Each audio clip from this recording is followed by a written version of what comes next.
What happened to the separate gift of translation? What do you mean? What happened to the gift? If people self-interpret, that means that they have both the gift of tongues and the gift of interpretation. It doesn't mean that the gift has gone away. Sorry, I mean from others. So like I said, one of my criticisms, because of what I'm observing and hearing, is that it's invariably self-interpretation. So what happened to, the gift of translation by others, not by the speaker? I'm sure that there are groups that do it, Carlos. I'm just not personally, I've never personally heard it myself, Have you but that ever doesn't mean, met someone with the gift of translation? I mean, I've met many people that self-interpret. No, that just have the gift of translation. In other words, they heard a language speaker and they translate it. They have that gift.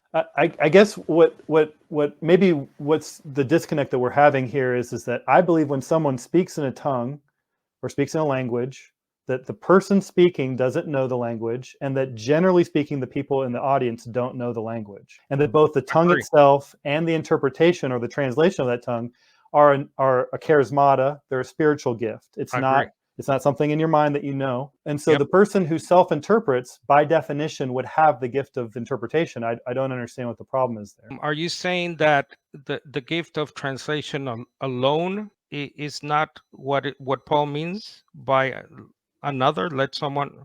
I think both are in view in 14:26 through 28. I think Right. both possibilities are in view.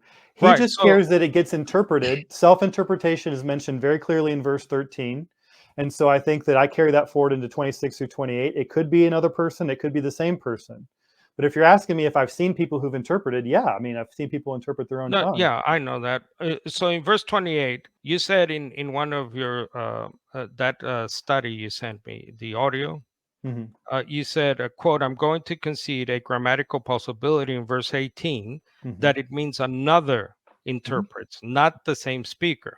And then you went on to say, but I think the best way to proceed is for self-interpretation. Yes. Why? Why is that? Because then the people know in the meeting know that there's an interpreter. If someone walks into a meeting, let's say I walk into another charismatic meeting where I don't know anyone else who's present, and I believe I have the gift of tongues, I believe I have the interpretation of tongues, then if I feel that God is putting on to me that I need to speak in tongues in this meeting, and then I'm going to by default self-interpret, because what I don't want to happen is I don't want me to be in a charismatic meeting where no one else feels like they have the gift of interpretation. So And so you then I know, end up disqualifying myself because I'm speaking in tongues out loud without providing an interpretation or translation. okay, That's so what I meant when I said it's the safest way to do things. let me see if I follow you here. So you know who has the gift of languages, but you're not sure, or you don't know who I, has the gift of translation. no, I don't know either one. If I'm walking into a meeting where I don't know anyone, I don't know either one.